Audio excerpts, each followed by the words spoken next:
Hello, welcome back to our channel Vlogs by Sarah. So ഇന്നത്തെ video LBS 2026 verification ടൈമിൽ കുറേയധികം കുട്ടികൾക്ക് കുറേ ഡൗട്ടുകൾ ഉണ്ടായിരുന്നു. അപ്പോൾ അതെല്ലാം ക്ലിയർ ചെയ്തിട്ടുള്ളൊരു വീഡിയോ ആണ് ഇന്നത്തെ ഈ ഒരു വീഡിയോ. ആദ്യമേ തന്നെ പറയട്ടെ, ഈ വീഡിയോ ഫുള്ളായിട്ട് തന്നെ കാണാൻ ശ്രദ്ധിക്കുക. ഒരിക്കലും ഈ വീഡിയോ സ്കിപ്പ് ചെയ്ത് പോവല്ല. ആദ്യമേ തന്നെ കുട്ടികൾക്കൊരു ഡൗട്ടാണ്, അവർക്ക് ഫൈനൽ കൺഫർമേഷൻ ഡൺ എന്ന് പറഞ്ഞു, അതുപോലെ തന്നെ അവർക്ക് പ്രൊവിഷണൽ അക്സെപ്റ്റഡ് ഡേറ്റ എന്ന് പറഞ്ഞു കാണിച്ചു, പക്ഷെ അവർക്ക് കൺഫേം ബട്ടൺ വന്നിട്ടില്ല. എന്തുകൊണ്ടാണ്? ബിക്കോസ് അവർക്ക് ഫൈനൽ കൺഫർമേഷൻ അവിടെ ഡൺ എന്ന് വന്നു കഴിഞ്ഞാൽ മിക്കുള്ള കുട്ടികൾക്കും അവർക്ക് കൺഫർമേഷൻ വരുന്നതായിരിക്കത്തില്ല. വളരെ കുറച്ച് കുട്ടികൾക്ക് മാത്രമേ കൺഫർമേഷൻ ബട്ടൺ അന്ന് ഉണ്ടായിരിക്കത്തുള്ളൂ. കൺഫർമേഷൻ ഉള്ള കുട്ടികൾ അത് ക്ലിയർ ആയിട്ട് എല്ലാം വായിച്ചു നോക്കി ടിക്ക് ചെയ്തിട്ട് ഐ ഹിയർ ബൈ കൺഫേം എന്ന് പറഞ്ഞ ആ ഒരു ഓപ്ഷൻ ടിക്ക് ചെയ്തിട്ട് നിങ്ങൾക്ക് കൺഫേം ബട്ടൺ അവർക്ക് കൊടുക്കാവുന്നതാണ്. ഇപ്പൊ നിങ്ങൾക്ക് വന്നിട്ടില്ല എങ്കിൽ നിങ്ങൾ വിഷമിക്കേണ്ട. നിങ്ങൾക്ക് ഫൈനൽ കൺഫർമേഷൻ ഡൺ എന്ന് നോക്കുക, പിന്നെ പ്രൊവിഷണൽ അക്സെപ്റ്റഡ് ഡേറ്റ എന്ന് പറഞ്ഞ് നോക്കുക, പിന്നെ നമുക്ക് റിമാർക്സിന് അവിടെ നോക്കുക അവിടെ എല്ലാം വന്നിട്ടുണ്ടോ എന്നെങ്കിൽ നിങ്ങൾ ഒന്നും ടെൻഷൻ അടിക്കേണ്ട ഒരാവശ്യവും വരത്തില്ല. എന്നാൽ വളരെ കുറച്ച് കുട്ടികൾക്ക് അവർക്ക് ഫൈനൽ കൺഫർമേഷൻ ഡൺ എന്ന് പറഞ്ഞ് കാണിച്ചു, പ്രൊവിഷണലി അക്സെപ്റ്റഡ് ഡേറ്റ എന്ന് പറഞ്ഞ് കാണിച്ചു, പക്ഷേ റിമാർക്സിൻ്റെ അവിടെ അവർക്ക് കുറച്ച് കാര്യങ്ങൾ അവിടെ എഴുതിയിട്ടുണ്ട്. ചിലപ്പം SLC ബുക്ക് ചിലപ്പം പേജ് ക്ലിയർ ആയിരിക്കുന്നില്ല, അല്ലെങ്കിൽ 12th മാർക്ക് ലിസ്റ്റ് ചിലപ്പം പ്രോപ്പർ ആയിട്ടുള്ള ഫയൽ ആയിരിക്കും നിങ്ങളത് കൊടുത്തിരിക്കുന്നത്. അപ്പം അങ്ങനെയൊക്കെയുള്ള കുട്ടികൾ നിങ്ങൾ കറക്ഷൻ വിൻഡോ ഓപ്പൺ ചെയ്യുമ്പം മാക്സിമം അത് ആ ദിവസം തന്നെ ക്ലിയർ ചെയ്യാനായിട്ട് ശ്രദ്ധിക്കുക. 28-ാം തീയതി തന്നെ കറക്ഷൻ വിൻഡോ എന്നാണ് ഓപ്പൺ ആവുന്നത് അന്ന് തന്നെ നിങ്ങൾ അത് അപ്ലോഡ് ചെയ്യാനായിട്ട് ശ്രദ്ധിക്കുക. അല്ലെങ്കിൽ കുറേ കുട്ടികൾ, ലക്ഷക്കണക്കുള്ള കുട്ടികൾക്ക് ഇതുപോലെ ലോഗിൻ ചെയ്തിട്ട് ചിലപ്പം അവർക്ക് ഇൻവാലിഡ് ക്രെഡൻഷ്യൽസ് അതൊക്കെ കുറേ കാണിക്കും, ചിലപ്പോൾ അവർക്ക് ഡേഞ്ചർ സോണിലേക്ക് അങ്ങനെയൊക്കെ കുറേ മെസ്സേജുകൾ വരും. അതുകൊണ്ട് നിങ്ങൾ എന്നാണോ കറക്ഷൻ വിൻഡോ ഓപ്പൺ ആവുന്നത് അന്ന് തന്നെ നിങ്ങൾ ഡോക്യുമെന്റ്സ് എല്ലാം പ്രിപ്പയർ ചെയ്തിട്ട് അയച്ചു കൊടുക്കാനായിട്ട് ശ്രമിക്കുക, നിങ്ങൾക്ക് റിമാർക്സിലും ഉണ്ട് എങ്കിൽ. ഇപ്പോൾ നിങ്ങൾ LBS സൈറ്റിൽ വന്നിട്ട് നിങ്ങൾ ലോഗിൻ ചെയ്ത് നോക്കുമ്പോഴത്തേക്ക് നിങ്ങൾക്ക് നിങ്ങളുടെ പ്രൊഫൈൽ ഓപ്പൺ ആവുമല്ലോ. അപ്പോൾ നിങ്ങൾക്ക് സിഗ്നേച്ചർ അപ്ലോഡഡ്, അല്ലെങ്കിൽ ഡോക്യുമെന്റ്സ് അപ്ലോഡഡ്, അല്ലെങ്കിൽ അത് കംപ്ലീറ്റഡ്, പിന്നെ ആപ്ലിക്കേഷൻ എൻട്രി കംപ്ലീറ്റഡ്, പിന്നെ എന്താ പേഴ്സണൽ ഡീറ്റെയിൽസ് എൻറ്റേർഡ് അങ്ങനെയൊക്കെ വന്നിട്ടുണ്ട് എങ്കിൽ നിങ്ങൾ നിങ്ങളുടെ എല്ലാ പ്രൈമറി ആയിട്ടുള്ള എല്ലാ ഡീറ്റെയിൽസ് എല്ലാം ഫില്ല് ചെയ്തിട്ടുണ്ട്.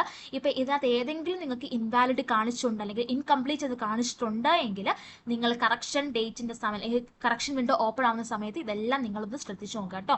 ചിലപ്പോൾ ഇൻകംപ്ലീറ്റ് നമ്മൾ വിട്ടുപോകുന്ന സാധനമായിരിക്കും. ഇപ്പോൾ ഡോക്യുമെന്റ്സ് അപ്ലോഡിനകത്ത് ഇൻകംപ്ലീറ്റ് ആയിരിക്കും കാണിക്കുന്നത്. അതുകൊണ്ട് നിങ്ങൾ കറക്ഷൻ വിൻഡോ ഓപ്പൺ ആകുമ്പോൾ ഡോക്യുമെന്റ്സ് എന്തൊക്കെയാണെന്നോ ക്ലിയർ ആയിട്ട് ഡോക്യുമെന്റ്സ് എല്ലാം നോക്കുക. ചില പേർക്ക് പിന്നെ വളരെയധികം കുറച്ച് കുട്ടികൾ 12th മാർക്ക് ലിസ്റ്റ് അപ്ലോഡ് ചെയ്യുന്ന സ്ഥലത്ത് നിങ്ങൾ SSLCയുടെ പേജ് അപ്ലോഡായി, അപ്പം അങ്ങനെയൊക്കെ പലയധികം തെറ്റുകൾ വരുന്നത് അതെല്ലാം നമ്മുടെ യൂഷ്വലി നടക്കുന്ന തെറ്റുകളാണ്. അപ്പം ഇതൊക്കെ നിങ്ങൾ ക്ലിയർ ആയിട്ട്, ചിലപ്പോൾ നിങ്ങളുടെ ഡേറ്റ് ഓഫ് ബർത്ത് കോളത്തിനകത്ത് നിങ്ങൾ ചിലപ്പോൾ നിങ്ങളുടെ EWS സർട്ടിഫിക്കറ്റ് ആയിരിക്കും അപ്ലോഡ് ചെയ്യുക. അപ്പോൾ ആ ഒരു കറക്റ്റ് ഡോക്യുമെന്റ്സ് തന്നെ അപ്ലോഡ് ചെയ്യാനായിട്ടും കൂടി ശ്രദ്ധിക്കുക കേട്ടോ. അതുപോലെ തന്നെ കറക്ഷൻ വിൻഡോയുടെ സമയത്ത് പോലും നിങ്ങളൊന്ന് ജസ്റ്റ് ഒന്ന് ക്ലിയർ ആയിട്ട് നോക്കുക. ചിലപ്പോൾ നിങ്ങൾ ഏതെങ്കിലും ഡോക്യുമെന്റ്സിലും തെറ്റായിട്ടാണോ, അല്ലെങ്കിൽ ആ ആവശ്യമുള്ള ഡോക്യുമെന്റ് ആയിരിക്കും ചിലപ്പോൾ നമ്മൾ കൊടുക്കുന്നത്, ആവശ്യമില്ലാത്തതായിരിക്കും ചിലപ്പോൾ കൊടുക്കുക. അപ്പോൾ നിങ്ങളൊന്ന് അക്ഷയ സെന്റർ ആണെങ്കിൽ അക്ഷയ സെന്റർ അവിടെ നിങ്ങളൊന്ന് ഇരുന്ന് സമാധാനത്തോടു കൂടി നോക്കാനായിട്ടും കൂടി ശ്രദ്ധിക്കുക. അതുപോലെ തന്നെ വളരെ കുറച്ച് കുട്ടികൾക്ക് ഫൈനൽ കൺഫർമേഷൻ ഡൺ ആണെന്ന് കാണിക്കുന്നത്, പക്ഷെ ഇപ്പോഴും അവർക്ക് കൺഫേം ബട്ടൺ കൊടുത്തിട്ടില്ല. ചിലപ്പം ഇനിയും അവർക്ക് കൺഫേം ബട്ടൺ വരാനുള്ള ചാൻസ് ഉണ്ട്. അപ്പം നിങ്ങൾ അതും കൂടി ഒന്ന് ശ്രദ്ധിക്കുക. ചിലപ്പം നിങ്ങൾക്ക് കൺഫേം ബട്ടൺ ചിലപ്പം വരികയും കൂടി ചെയ്യും. അപ്പം നിങ്ങളൊന്ന് ജസ്റ്റ് ഒന്ന് അപ്ഡേറ്റഡ് ആയിട്ടിരിക്കുക കേട്ടോ. പിന്നെ ചില കുട്ടികൾക്ക്, അല്ലെങ്കിൽ എല്ലാവർക്കും, ഇപ്പം മിക്ക എല്ലാവർക്കും കാണിക്കുന്ന കാര്യമാണ്, അവർ ലോഗിൻ ചെയ്ത സമയത്ത് അക്സെപ്റ്റഡ് ഡേറ്റ നോട്ട് പബ്ലിഷ് എന്ന് പറഞ്ഞായിരിക്കും കാണിക്കുന്നത്. അത് ഇതുവരെ അത് ജൂലൈ 28 വരെ നിങ്ങൾ വെയിറ്റ് ചെയ്യുക, എല്ലാ കുട്ടികളും വെയിറ്റ് ചെയ്യുക. അതിന് ശേഷം മാത്രമേ അത് ഡൺ എന്ന് പറഞ്ഞ് കാണിക്കത്തുള്ളൂ. ഇപ്പോൾ ആർക്കും അക്സെപ്റ്റഡ് ഡേറ്റ ഡൺ എന്ന് പറഞ്ഞ് കാണിക്കത്തില്ല. ഇനി ഇംപ്രൂവ്മെൻറ്റ് മാർക്ക് ആഡ് ചെയ്യുന്ന കാര്യമാണ്. നിങ്ങൾക്ക് ഇപ്പം ജൂലൈ 25 നിങ്ങളുടെ ഇംപ്രൂവ്മെൻറ്റ് എക്സാമിൻ്റെ മാർക്സ് റിസൾട്ട് എല്ലാം വന്നിട്ടുണ്ട്. നിങ്ങൾക്കത് കറക്ഷൻ വിൻഡോയുടെ സമയത്ത് നിങ്ങൾക്കത് അപ്ലോഡ്, അല്ലെങ്കിൽ നിങ്ങളുടെ മാർക്ക് ചേഞ്ച് ചെയ്യാവുന്നതാണ്. ഇനി നിങ്ങൾക്ക് ഇംപ്രൂവ്മെൻറ്റ് എക്സാമിൻ്റെ മാർക്ക് ഇപ്പം വന്നിട്ടില്ല, ഇനി റാങ്ക് ലിസ്റ്റ് ഒക്കെ കഴിഞ്ഞിട്ടേ വരത്തുള്ളൂ, അന്ന് അങ്ങനെ ഉണ്ടെങ്കിൽ നിങ്ങൾക്കിനം അപ്ലോഡ് ചെയ്യാനായിട്ട് പറ്റത്തില്ല കേട്ടോ. കറക്ഷൻ വിൻഡോ വരെയാണ് ലാസ്റ്റ് ഡേറ്റ് വന്നിട്ടുള്ളത്. അന്ന് വരെ മാത്രമേ നിങ്ങൾക്ക് നിങ്ങളുടെ ചേഞ്ച് ഉള്ള മാർക്ക് അപ്ലോഡ് ചെയ്യാനായിട്ട് പറ്റത്തുള്ളൂ. എന്തായാലും എല്ലാവരും കറക്ഷൻ വിൻഡോയുടെ സമയത്ത് ആദ്യം മുതൽ തന്നെ അവസാനം വരെ നല്ലതായിട്ട് വ്യക്തമായിട്ട് വായിച്ചിട്ട് മാത്രമേ ഓരോ കാര്യങ്ങളും കറക്റ്റാണോ അല്ലയോ നിങ്ങൾ തിട്ടപ്പെടുത്തി എല്ലാം ചെയ്യാം. കറക്ഷൻ വിൻഡോ അല്ലെങ്കിൽ കറക്ഷൻ സമയത്ത് എല്ലാം ചെയ്യാവൂ.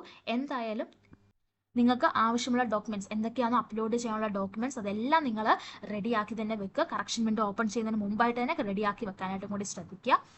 ആൻഡ് ഇതുപോലത്തെ പുതിയ പുതിയ അപ്ഡേറ്റ്സ് അറിയാനായിട്ട് please do subscribe on our channel vlogs by Sara. Thank you so much. By.